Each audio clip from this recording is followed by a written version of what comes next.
बची। अब बहुत बड़ा अधिकारी बनना तो सपने की बात हो गई। हमारे घर में जमा पूंजी है, सोने की चूड़ियां हार है नहीं है, जमीनें बढ़ रही है कि कम हो रही है? कम हो रही है। तो हमारे पुरखों ने अपनी जान देके ये जो आजादी दिलाई थी वो किसके लिए दिलाई थी? इस देश के मूल निवासियों के लिए दिलाई थी ना। इस देश का मूल निवासी वो है जो इस देश का मालिक है। और जिस सरकारों को हम बना रहे हैं उन्होंने सिर्फ हमको नाम का मालिक बना दिया। और जो हमें बाबा साहब ने संविधान दिया था ना, वो केवल संविधान नहीं है, वो हमारे पुरखों की वसीयत है जिसपे हम सबका बराबरी से हक है। तो ये बड़े होशियार लोग हैं। पिछड़ा, दलित, आदिवासी, अल्पसंख्यक और आधी आबादी इस देश का मूल निवासी है। तो हमसे एक तो संविधान छुपा लिया, तो ऐसी आजादी का क्या फायदा जिसमें हमारे पास कुछ भी नहीं है? खजाने की चाबी हम उनको दे देते हैं। अब वो वोट कितनी खूबसूरती से हमसे ले जाते हैं, दारू, दौलत और हम सबको जात और धर्म में बांट के। यही तो बात है ना। नहीं तो हम देश के मालिक हैं तो चाबी अपने पास रहनी चाहिए। इसी संदेशा को समझाने के लिए हमारे जो संस्थापक जी हैं और जो हमारी राष्ट्रीय अध्यक्षा जी हैं जो आपके बीच में बैठी है, रात दिन चल चल के आपको बताने आई है कि देखो भैया, जो वर्तमान की सरकार है, आप सब जानते हो, देखो मैं पेशे से चिकित्सक हूँ, रोग आप पहचान लोगे तो इलाज कर लोगे। रोग यही है कि इन्होंने हमको बांट दिया जातियों में और धर्म में, और हमारे बच्चों का खजाना अपने हाथ में लेके चंद लोग अब लोगों की भलाई कर रहे हैं जो पूंजीपति हैं। तो हिंदुस्तान में देखो, कुछ लोग तो इतने अमीर है कि उनकी अमीरी संभलते ही नहीं संभल रही। शादियों में दिन करोड़ों, हजारों, लाखों, अरबों रुपए खर्च कर दे रहे, और हमारे बच्चों की शादियों में फलानी योजना से शादी करा लो। तो क्या हम नंगे और भिखमंगे बनने के लिए हमारे पुरखों ने अपनी जान दी थी? इस बात को हमें समझना है। तो जन अधिकार पार्टी ऐसी पार्टी है, इकलौती पार्टी, जो पिछड़े, दलित, आदिवासी और अल्पसंख्यक आबादी। जिंदाबाद जिंदाबाद जिंदाबाद। हम जन अधिकार पार्टी के तत्वावधान में संविधान एवं लोकतंत्र को मजबूती प्रदान करने हेतु भाईचारा बनाओ, संविधान बचाओ यात्रा हम 7 जनवरी से शुरू किया है। ललितपुर से शुरू होकर झांसी, जालौन, हमीरपुर, बांदा, चित्रकूट, इटावा, मैनपुरी, फर्रुखाबाद, कन्नौज और आज गोरखपुर आप लोगों के बीच उपस्थित हुए हैं। हमारे इस यात्रा में जो हमारे भाई चल रहे हैं, तो अभी हमारे राष्ट्रीय महासचिव ने आप लोगों के बीच रखे। हमारे प्रदेश कार्यकारिणी और राष्ट्रीय कार्यकारिणी और प्रदेश कार्यकारिणी के सभी पदाधिकारी गण हमारे साथ इस यात्रा में चल रहे हैं। और हमारे जो भाईचारा बनाओ, संविधान बचाओ, जो भी आगे अधूरे मिले हैं, तो आज वर्तमान की जो सरकारें हैं वो संविधान को बदल देना चाहती हैं। करने की जरूरत है। आप लोग विचार करिए कि क्या वाकई जिनको वोट देते हैं आप लोग, हम सभी लोग, तो क्या वो सही हाथों में जाता है और वो सही सरकार बना के हमारे बच्चों के हक अधिकार की बात करते हैं? हमारे बच्चों को वो अधिकार मिलता है? शिक्षा, स्वास्थ्य, रोजगार पूरी तरह से मिलता है जो संविधान के द्वारा लिखित में पूरे हक अधिकार मिले हुए हैं? क्या मिलता है हम लोगों को कि ये लोग हमारा वोट लेकर सभी लोग, हम लोग बड़ी तादाद में, बड़ी संख्या में सरकार बनाकर सत्ता शासन में पहुंचा देते हैं? तो क्या आप लोगों को लगता है कि उन्हीं को बनाते रहें कि आप हम लोग भी अपनी सरकार बनाएं जिनका ज्यादा वोट है? मैं पूछना चाहूंगी अपने भाइयों से, अपनी बहनों से, किनको बनाना चाहिए? जिनका ज्यादा वोट है कि जिनका कम वोट है? तो ये हम लोग कब समझेंगे, आप लोग कब समझेंगे? यही हम भाईचारा बनाकर जो हम लोग ये जगह जगह गांव जा रहे हैं, यही मकसद है कि आप लोग इतने समझ लीजिए कि जिनका ज्यादा वोट है उनको सरकार बनाना चाहिए कि जिनका वोट कम है। तो जिस दिन आप लोग ये समझ जाएंगे कि हमारा ज्यादा वोट है, तो भाईचारा बनाना होगा। क्योंकि ये लोग चाहते और यही चाहते चले आ रहे हैं कि इनको हिंदू मुसलमान में बांटते रहें और आपस में लड़ाते रहें, तो ये कभी भाईचारा ना बना पाए, आपस में लड़ते रहें और हम लोग इनका वोट लेकर सरकारें बनाते रहें, शासन सत्ता में राज करते रहें, और जो हमारे बच्चों का हक अधिकार है उसको छीन कर अपने बच्चों को पढ़ा लिखा कर doctor, engineer, deputy collector, IAS, PCS बना दें, और हमारे बच्चे पढ़े लिखे भी बेरोजगार घूम रहे हैं। तो क्या आप लोग यही चाहते हैं कि हमारे आने वाली पीढ़ी का भविष्य इसी अंधकार में चला जाए? आप लोग चाहते हैं कि हमारे पढ़े लिखे बच्चे इसी तरह मजदूरी करें और गुलामी की जिंदगी जीने पर मजबूर हो जाएं? बताइए, आप लोग चाहते हैं? अगर नहीं चाहते तो आप लोग भाईचारा बनाइए और भाईचारा बनाकर संगठित होइए और अपने वोट का सही प्रयोग करिए। मैं अपने बहनों से बताना चाहूंगी कि हमारा वोट ये जेवर को हम यहीं दे देते हैं, उसको नहीं कहीं रखते हैं ताले तिजोरी में। तो आप लोगों को एकजुट होने के लिए, भाईचारा बनाने के लिए कोई लड़ाई नहीं लड़नी है, न तीर तलवार चलाना है, खाली संगठित होना है और एकजुट होकर सभी भाई, चाहे वो कुम्हार हो, लोहार हो, पाल हो, बनिया हो, लोधी हो, पासी हो, कोई भी जो पिछड़ी जात के हम सब लोग जो विभिन्न जातियों में बटे हैं, वो सभी लोग मिलकर एकजुट होकर जन अधिकार पार्टी चाहती है और जन अधिकार पार्टी के संस्थापक जी चाहते हैं कि जो देश में आज तक संविधान को पूरी तरह से नहीं लागू किया गया वो पूरी तरह से लागू किया जाए और जाति जनगणना कराई जाए और उसी के आधार पर धन, धरती और राजपाट में समान रूप से हिस्सेदारी दिया जाए। समान शिक्षा, निःशुल्क शिक्षा और इलाज मिले और सरकारी संस्थाओं में समान रूप से हिस्सेदारी मिले और हमारे किसान भाइयों को खाद का, बीज का और कीटनाशक दवाओं का उचित प्रबंध हो, उर्वरकों, बिजली के बिल में सब्सिडी मिले और हमारे बच्चे जो बेरोजगार घूम रहे हैं उनको रोजगार मिले। हमारे किसान भाइयों का कर्ज माफ हो, जो हमारे छोटे किसान हैं, मजदूर हैं, व्यापारी हैं, जो छोटा छोटा कर्ज ले लेते हैं अपने बच्चों को पढ़ाने के लिए।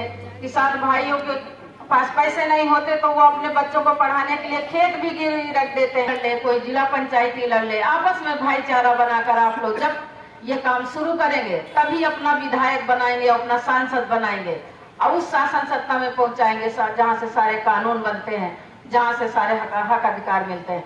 तभी हमारे आने वाली पीढ़ी का भविष्य सुरक्षित होगा।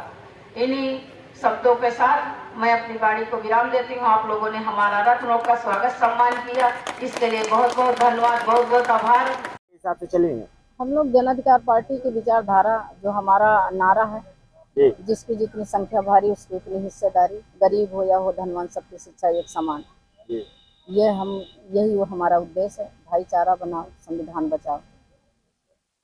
मैडम, एक चीज आपने कहा कि हमारे जो पिछड़े वर्ग है, आदिवासी, अल्पसंख्यक जो भी है, अगर थोड़ा सा उनको छोटे छोटे चुनाव लड़कर ऊपर चढ़े तो ये कैसे संभव होगा?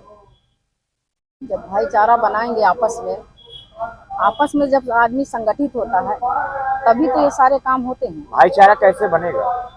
भाईचारा बनेगा आपस में जब तालमेल होगा तभी भाईचारा बनाएंगे। आपको हो सकता है मेरी सवाल बुरा लग जाए और हम लोग को इससे फर्क नहीं है। भाईचारा बनाने के लिए संगठित आप जो बोल रहे हैं करना जरूरी है, लेकिन जब एक पाव दारू और एक पाव मुर्गे पे लोग बिक जाएंगे तो भाईचारा कैसे बनेगा? कैसे आप बचा पाएंगे संविधान को? हमारा मकसद है समाज को जगाना, जनता को जगाना, जगह जाके उनको ये समझाना।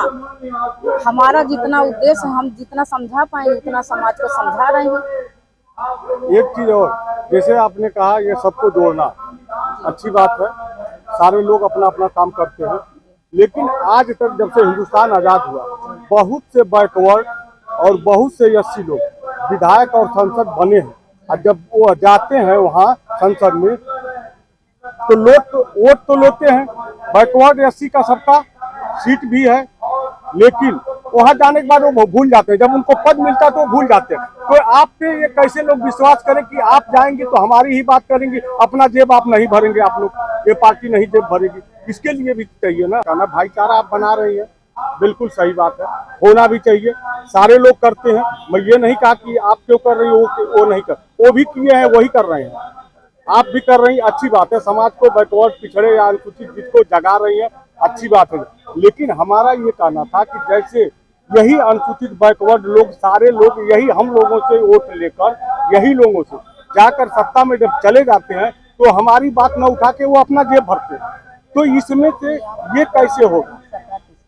यही तो पीड़ा है, वही पीड़ा हम हाँ, बता रहे हैं ना। हाँ। वो जो पार्टियां हैं उनकी जो विचारधारा है वो पूंजीपतियों की विचारधारा है, इसीलिए उसमें जो हमारे लोग भी जाते हैं वो उसी विचारधारा, वो टिकट भी तो उन्हीं लोगों को देते हैं जो उनकी विचारधारा से मेल खाए। इसीलिए ये पार्टी के जो जन्मदाता है ना, उन जन्मदाता का संघर्ष देखिए, बाबा साहब का संघर्ष देखिए, उस संघर्षों और माननीय काशीराम जी का संघर्ष देखिए, उनके संघर्षों से प्रेरित होकर ये पार्टी का निर्माण हुआ है। और इसका जो स्लोगन है और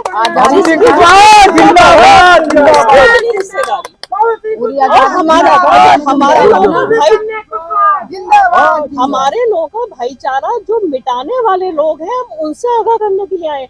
जैसे मेरा घर है, उसका एक मुखिया होता है, मान लीजिए उसके 10 बच्चे हैं और पड़ोसी ने आपके मेरे 2 बच्चों को शराबी बना दिया, तो ये मेरा उत्तरदायित्व है ना कि मैं उनको समझाऊं अपनी आखिरी सांस तक। तो हम अपनी आखिरी सांस से संघर्ष करने आए हैं, बिल्कुल, है ना। अभी आपके देखा जाए एक चीज और, जैसे अभी आज तक देखा गया है कि संगठन या पार्टी जो भी बने उसके पुरुष प्रधान रहे। ये पहली बार ऐसा है कि जन अधिकार पार्टी के राष्ट्रीय अध्यक्ष महिला बनी है। तो कोई बात नहीं, इसमें महिलाओं का कितना बड़ा योगदान आप लोग कर चुके हैं, अभी कितनी महिलाएं आप जोड़ चुके हैं और कितना महिलाओं के अंदर चिंगारी भर दी है कि अभी महिला आपके साथ है। हम सबसे पहले अपने संस्थापक जी को साधुवाद देते हैं कि उन्होंने हमारी पार्टी का नेतृत्व महिला के हाथ में दिया, मातृशक्ति के। यही हम कहते हैं कि पार्टी में डिफरेंस केवल कहने के लिए नहीं, हम करके दिखाते हैं, हमने करके दिखाया। जो नारी बंधन की बात करते हैं ना, कहीं पे आवाज उठती है? इतने बलात्कार अभी आपके BHU में हो रहे हैं, है ना, मेडिकल कॉलेज से लेकर इंजीनियरिंग कॉलेज तक, तो आप सबको पता है, सबको पता है, सबको पता है, ठीक है। तो अब जब ये नहीं हमको मिल रहा, संविधान क्या है? संविधान हम सबके लिए है, केवल एक हमारी पार्टी के लिए नहीं है। तो अगर इसमें इतना भेदभाव हो रहा है, इसीलिए तो हमारे राष्ट्रीय अध्यक्ष जी ने करके दिखाया, और जो हमारे संस्थापक जी हैं वो यही चाहते हैं। और जो हमारे लोग सोए हैं, जो हमारे भाई का बहुत अच्छा सवाल है, एग्रेशन जरूर है आपके सवाल में, लेकिन वाकई में सच्चाई है। जो दारू और दौलत के बदौलत और जो बंटवारे के नाम पे हम बट रहे हैं, उसी को तो जगाने बिठाएं। और हम चाहते हैं कि हम आपका भी मदद लें, आप जो बाइट ले रहे हो उसको वायरल करिए, आपको भी जगाएं, है ना। क्योंकि वोट इतना, वोट हमको अपने पुरखों की जान देने के बाद मिला है और हमको बराबरी पे लाने के लिए मिला है। ये भेदभाव कम होना चाहिए, लेकिन भेदभाव आजादी के वर्षों बाद भी बढ़ता जा रहा है। तो क्या होगा फिर? हम कहाँ सुरक्षित रहेंगे? ना आप सुरक्षित रहोगे ना हम सुरक्षित रहेंगे।